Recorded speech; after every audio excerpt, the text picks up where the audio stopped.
한국직업방송과 연합뉴스TV가 함께 만드는 취업 전문 뉴스, 투데이 고용플러스입니다. 우리나라 고령화 진행 속도가 빨라지면서 생산 가능 인구가 줄고 경제 성장률이 떨어질 것이란 경고가 잇따르고 있습니다. 정부는 장기적으로 정년 연장과 정년 폐지까지 검토한다는 계획입니다. 박진영 기자입니다. 저출산과 인구 고령화는 단순히 인구 구조의 문제가 아니라 앞으로 우리나라 경제와 직결된 문제입니다. 통계청 장래인구 추계를 보면 15세에서 64세 생산 가능 인구는 작년을 정점으로 올해 5만 5천 명 줄어들지만 내년에는 감소폭이 23만 2천 명으로 확대됩니다. 베이비붐 세대가 내년부터 65세에 도달하면서 2020년부터 2029년 연평균 33만 명, 2030년부터 2039년 연평균 52만 명 줄어든다는 겁니다. 일할 사람이 줄어들면서 현재 2%대인 잠재 성장률은 내년 1.98%로 떨어져 2028년까지 1%대에 머물 것이란 전망까지 나왔습니다. 정부는 고령 인구를 고용시장에 더 붙잡아두기 위한 방안을 모색 중입니다. 먼저 고령자 재고용 기업에 세제 혜택과 감독 완화, 컨설팅 지원 등 인센티브를 주는 방안이 고려 대상입니다. 이와 함께 중장기 과제로 정년 연장과 폐지까지 검토할 것으로 전해집니다. 정년 연장이나 폐지는 기업의 부담, 청년층 고용 위축 등 우려로 사회적 합의가 필요한 사항. 정부는 노동시장 유연화를 정년 연장과 폐지의 선결 조건으로 보고 있습니다. 전문가들도 신중한 접근이 필요하다고 지적했습니다. 전반적인 임금 체계의 개편을 통한 노동시장의 활력을 제고하기 위한 부분과 함께 이루어져야만 정년 연장이 효과가 있을 것으로 생각됩니다. 정부는 이런 내용을 담은 인구정책 TF 발굴 과제를 다음 달 내놓을 올해 하반기 경제정책 방향에 포함할 예정입니다. 연합뉴스TV 박진영입니다. 우리나라 5, 60대는 노후 준비 과정에서 소득 부족을 가장 크게 걱정하는 것으로 나타났습니다. 한국보건사회연구원의 저출산 고령화 사회 대응 국민 인식과 욕구 모니터링 보고서에 따르면 전국 5, 60대 2천여 명 가운데 73% 이상이 현재 생활에 걱정거리가 있다고 답했습니다. 가장 큰 걱정거리로는 소득이 부족해 경제적으로 어렵다는 응답이 25%로 가장 많았고 자녀 부양, 은퇴 이후 느끼는 외로움과 사회적 고립감이 뒤를 이었습니다. 한국산업인력공단은 지난 21일 서울 영등포구 국회의원회관에서 해외 취업 활성화를 위한 정책 토론회를 열었습니다. 이번 토론회에는 이연복 산업인력공단 국제인력본부장과 이진상 한국뉴욕주립대학교 교수, 김국현 에디토이 대표 등이 참석해 주제를 발표했습니다. 이연복 본부장은 이 자리에서 성장세가 높은 아시아 신흥국으로 인력 유입이 급증함에 따라 경제 성장의 중심축도 함께 이동하고 있다면서 장기적으로 아세안 국가 진출을 위한 지역 전문가 양성이 필요하다고 강조했습니다. 이진상 교수는 지역 전문가 양성의 필요성을 강조하면서 한국 경제의 지속 성장을 위해서는 신흥 국가의 인적 자원을 활용한 각 산업 분야별 개발 협력이 확대되어야 한다고 말했습니다. 김동만 산업인력공단 이사장은 이날 도출된 과제들은 현장에 적극적으로 반영해 해외 취업을 준비하는 청년들에게 더욱 질 높은 서비스를 제공토록 하겠다고 말했습니다. 직장 생활 하시면서 상사 눈치 보느냐 억지로 회식 자리 가본 경험 있으실 텐데요. 다음 달부터 이런 일이 줄어들 것 같습니다. 직장 내 괴롭힘 금지법이 시행되기 때문인데요. 직장 문화가 어떻게 바뀔지 이재욱 기자가 알아봤습니다. 30대 영업직 직장인 A씨는 그동안 원치 않은 회식에 여러 차례 나갔습니다. 건강이 안 좋거나 개인적인 스케줄이 있음에도 불구하고 선배가 회식을 가는데 참석 못하느냐라는 그런 말을 많이 하면은 아무래도 갈 수밖에 없는 것 같아요.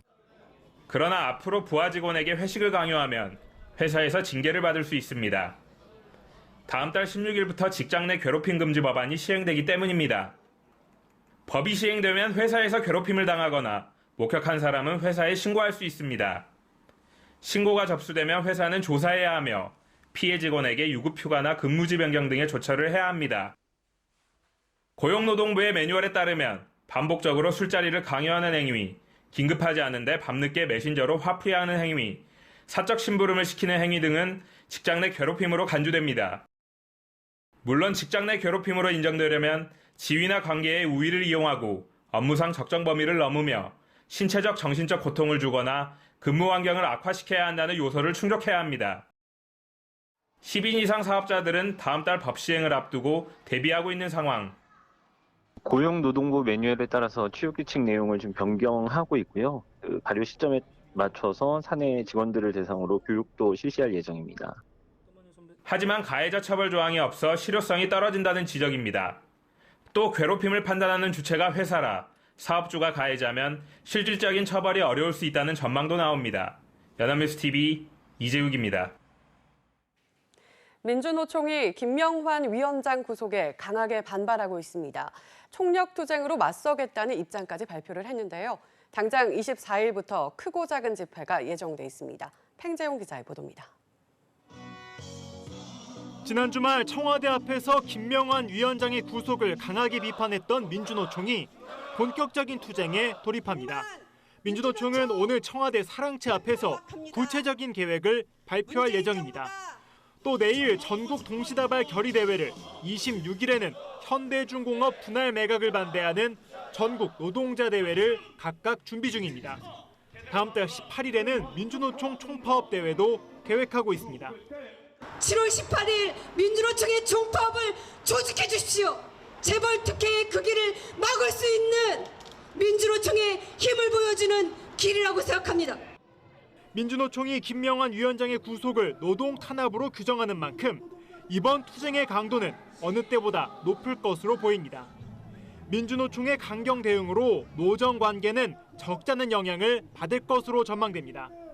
경제사회노동위원회 등 민주노총이 참여하고 있는 사회적 대화는 차질이 불가피하게 됐고, 정부가 추진하는 각종 정책에 대해 노동계 자발적인 수용을 끌어내기도 어려워진 상황입니다. 정부와 민주노총이 갈등 관계로 가면서 정권 초기 순조로웠던 노정 관계가 최악의 상황을 맞이하는 것 아니냐는 우려가 나오고 있습니다. 연합뉴스TV 팽재용입니다. 공공부문 비정규직 노동자 20만 명이 다음 달 3일 총파업에 돌입합니다. 최근 과로사 논란이 잇따른 우체국 집배원들도 9일 파업을 선언했는데요. 이들의 파업은 사상 처음입니다. 강은나래 기자입니다. 민주노총 산하 공공부문 비정규직 노동자들이 다음 달 3일부터 사흘간 첫 연대 총파업을 예고했습니다. 요구사항은 정규직과의 차별 철폐입니다. 총급여를 정규직의 80% 수준까지 맞춰줄 것, 무기계약직 신분을 정규직으로 전환할 것 등을 요구하고 있습니다. 언제까지 이 비정규직 차별이 우리 아이들한테까지 대물림 되어야 합니까? 학교 급식조리원 9만 5천여 명을 비롯해 방과후 수업 강사와 돌봄 전담사, 환경미화원, 고속도로 요금 수납원 등 모두 20만 명이 참여할 전망. 이대로라면 지난 2017년 급식대란 재현 가능성도 없지 않습니다. 다음 달 9일에는 한국노총 소속 우체국 집배원들의 사상 첫 총파업도 예고돼 있습니다. 지난해 25명의 집배원이 과로와 사고 등으로 숨졌고 얼마 전에는 올 들어 9번째 사망자도 발생했습니다. 파업으로서 풀겠습니다. 국가와 정부와 국회와 온 국민께서 이 집배원의 죽음을 멈추어 주십시오. 집배원들은 인력 증원과 토요 택배 중단을 줄기차게 요구해왔지만 예산 부족으로 도저히 증원은 어렵다는 게 우정사업본부의 입장. 공공부문 비정규직과 집배원들의 요구 모두 정부 차원의 근본적인 대책이 제시되지 않는다면 현재로서는 파업 대란이 불가피해 보입니다. 연합뉴스TV 강은나래입니다. 태양광 발전 사업에 투자하면 별 위험 없이 큰 수익을 낼 수 있다는 광고를 쉽게 볼 수 있는데요. 정부의 친환경 에너지 확대 정책에 편승한 건데 자칫 투자금만 날릴 수 있어 주의할 점이 많다고 합니다. 김지수 기자입니다. 태양광 발전 투자자를 모집하는 글들이 쉽게 눈에 띕니다. 안정적이고 수익률이 높아 노후 대책으로 각광받고 있다며 매달 200만 원 이상의 수익을 보장한다고 홍보합니다. 정부의 재생에너지 육성 정책을 강조하며 태양광 발전 사업에 투자하면 고수익을 낼 수 있다고 유혹합니다. 하지만 피해자들이 속출하고 있습니다. 투자금만 유치하고 수익을 내지 못하거나 아예 휴폐업을 반복하는 사례가 많습니다. 토지와 태양광 기자재 일체를 경매를 거는 쪽이 얘기한 그 수익률이 안 나오기 때문에 태양광 시설을 설치한다고 허가를 받은 다음에 설치했다가 폐업 신고하고 최근 1년간 태양광 발전 관련 소송은 270여 건. 이 중 발전소 부지 분양 피해로 인한 민사 소송이 70% 가까이 차지합니다. 인허가가 완료된 것처럼 홍보해 계약금만 챙긴 후 정작 사업은 좌초되는 경우도 빈번합니다. 78% 정도 불허율이 있거든요. 10개 중에 8개가 불허가 나요. 조금 더 꼼꼼히 살펴봐야 되거든요. 뭐 허가가 다 안 나면 그러면 어떻게 뭐 계약금을 돌려주는지 아니면 뭐 일부 뭐 비용이 공제가 되는지. 태양광 발전 사업 허가를 받았더라도 실제 투자에 필요한 개발 행위 허가를 받았는지도 꼭 따져봐야 합니다. 정부도 문제의 심각성을 인식해 한국에너지공단 콜센터에 피해 신고를 받는 전문 상담원을 두고 공공기관 명의 도용이나 정부 사업 사칭이 확인되면 고발 등 법적 조치도 할 방침입니다. 연합뉴스TV 김지수입니다. 수출이 좀처럼 되살아날 기미를 보이지 않고 있습니다. 벌써 7개월째 마이너스 행진이 유력한데요. 성장 엔진이 식어가니 성장률 전망치 하향 조정을 포함해 하반기 경제정책 방향 발표를 앞둔 정부의 고심이 깊지만 뾰족한 수가 없는 실정입니다. 이승국 기자입니다. 6월 들어 지난 20일까지 수출은 272억 700만 달러, 1년 전 같은 기간보다 10% 줄었습니다.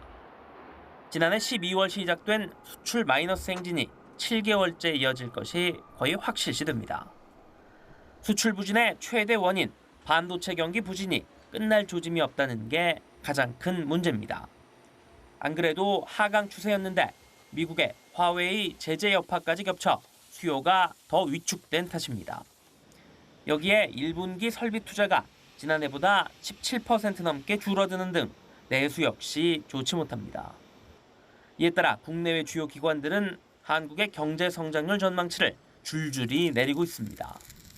지난달 경제협력개발기구 OECD가 2.4%로 0.2%포인트 내리더니 세계 3대 신용평가기관 중 하나인 피치와 글로벌 투자은행 골드만삭스는 최근 2% 초반까지 낮췄습니다. 정부는 다음 달 초 하반기 경제정책 방향 발표와 함께 현재 2.6에서 2.7%인 성장률 전망치 하향을 검토 중인데 현실적으로 2.5% 이하로 내려올 수밖에 없습니다. 확대적인 정책이라든지 그다음에 금리 인하라든지 또 세율을 낮춘다든지 이런 방법을 써가지고 경기를 부양하려고 여러 가지 노력을 할 것이기 때문에 한 2.4에서 2.5%로 전망하지 않을까 이렇게 생각됩니다. 정부는 국회에서 발이 묶인 추가 경정 예산 외에 공공부문 투자 확대 등으로 성장 엔진 출력 높이기를 시도할 계획이지만 역시 경기의 급격한 추락을 방어하는 수준에 그칠 전망입니다. 연합뉴스TV 이승국입니다.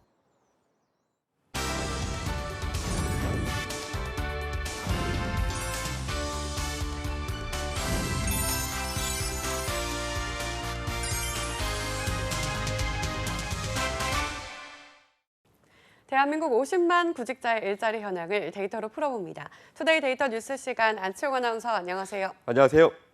데이터 뉴스 시간입니다. 사회에 불신이 짙어지고 있습니다. 유의미한 통계까지 나왔다고 하는데요. 어떤 일인지 데이터 뉴스에서 살펴봅니다. 네, 최근 경제가 악화되며 사회 전반적으로 부정적인 분위기가 흐르고 있는데요. 불신까지 깊어졌다는 건 다소 충격적입니다. 구체적으로 어떤 내용인가요? 네, 얼마 전 한국보건사회연구원에서 사회통합 실태 진단 및 대응 방안 연구란 제목의 보고서가 발표됐는데요. 이 보고서에 따르면 성인 3,873명을 상대로 조사한 결과 이 중 63.15%가 내가 완전히 믿을 수 있는 사람은 극히 소수에 불과하다는 항목에 그렇다고 응답했다고 합니다. 보다 구체적으로 말씀드리자면 매우 동의의 15.91%가 약간 동의의 47.24%가 그렇다고 응답했다고 합니다. 네, 과반이 훌쩍 넘는 응답자가 믿을 수 있는 사람이 극소수에 불과하다고 응답을 한 거네요. 그렇다면 나머지는 혹시 완전히 믿을 수 있는 사람이 있다고 응답을 한 건가요? 그렇지 않습니다. 믿을 수 있는 사람이 상대적으로 많다고 생각하는 사람은 13.25%에 불과했는데요. 나머지 23.59%는 동의도 반대도 아닌 응답을 했기 때문입니다. 연령별로 보자면 30대는 69.68%가 40대는 65.08%가 믿을 수 있는 사람이 극소수에 불과하다는 질문에 그렇다고 응답해 다른 연령층에 비해 타인에 대한 불신이 깊은 것으로 조사됐습니다. 네, 30, 40대의 경우 사회생활이 가장 활발한 연령대잖아요. 그러다 보니 더욱 주변을 조심하게 되고 그만큼 주변에 믿는 사람이 적다고 생각하게 되는 것이 아닐까 싶습니다. 네, 그렇습니다. 뿐만 아니라 소득에 따라서도 다소 차이가 있었는데요. 이 주관적 소득계층별론 하층은 69.69%가 믿을 수 있는 사람이 극소수라고 응답해 70%에 가까운 응답률을 보였고요. 중하층은 64.18%가, 중간층은 60.09%의 응답률을 보였습니다. 중상층 및 상층은 60.53%가 동의를 했는데요. 이렇게 보자면 소득이 낮을수록 믿을 사람이 극소수라고 응답하는 안타까운 경향을 보인 거죠. 네, 안타깝습니다. 정말 더 안타까운 것은 이 소득별로 차이가 있더라도 모든 소득 계층에서 60%의 응답률을 보였다는 거잖아요. 네, 그렇습니다. 이 부분은 이념적으로도 살펴봐도 마찬가지인데요. 이념적으로 보수적인 성향을 가진 응답자 중에서 믿을 사람이 극히 소수라고 응답한 비율은 66.79%였는데요. 진보 성향을 가진 사람의 경우 동의율이 보수층보다 약간 낮습니다. 61.51%의 동의율을 보인 건데요.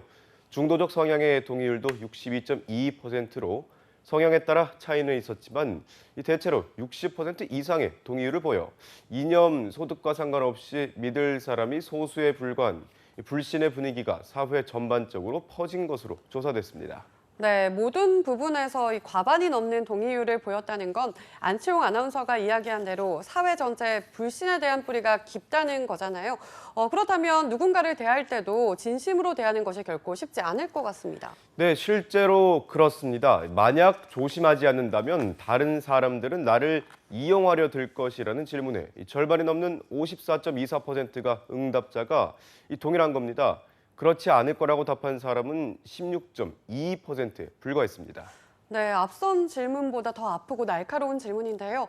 이것 역시 소득이나 이념이 달라도 응답률에는 큰 차이가 없었던 건가요? 네, 그렇습니다. 대신 정도가 다릅니다. 가장 동의율이 높았던 주관적 소득계층이 하층인 사람들의 경우 이 동의율이 64.59%로 다른 소득계층에 비해 상대적으로 타인을 더 많이 경계하는 것으로 조사됐는데요. 이념적 성향에서도 보수적인 응답자의 경우 동의율이 59.46%로 진보적인 응답자의 동의율인 52.07%보다 7.39%포인트가 높은 것으로 나타났습니다. 중도적인 성향은 52.8%가 높아 이 비율엔 차이가 있지만 이 역시 과반이 넘는 응답률을 보였습니다. 네, 타인을 경계하는 성향 역시 절반이 넘는 응답자가 그렇다고 응답을 했네요. 이렇게 응답할 수밖에 없는 지금의 상황이 참 씁쓸한 것 같습니다. 네, 저도 그렇게 생각하는데요. 뿐만 아니라 타인에 대한 인식 가운데 사람들은 대개 이기적이라는 생각에 동의하는 비율은 68.53%였습니다. 70%에 가까운 응답률이죠. 역으로 올라가면 타인을 이기적이라고 생각하니 조심하게 되고 더 나아가서 주변에 믿을 사람이 극소수에 불과하게 된다는 겁니다. 우리 사회의 불신의 뿌리가 얼마나 깊은지를 알 수 있는 조사였습니다. 네, 신뢰 사회가 만들어진다는 것은 결코 쉽지 않습니다. 하지만 타인을 믿을 수 없고 조심하지 않으면 이용당할 수 있다는 경계심과 또 누군가를 이기적이라고 생각하는 응답률에 모두 과반이 넘는 응답률을 보였다는 건 분명 우리 사회가 결코 바람직한 방향으로 흘러가고 있지 않다는 뜻입니다. 가장 근본적인 원인은 뭘까요? 다 함께 사는 사회가 되기 위해선 바로 이 질문에 대한 답부터 생각해 봐야 될 것 같습니다. 지금까지 데이터 뉴스 시간 안치홍 아나운서였습니다. 고맙습니다. 고맙습니다. 지금까지 투데이 고용 플러스였습니다. 오늘 저희가 준비한 내용은 여기까지입니다. 함께해 주신 여러분 고맙습니다.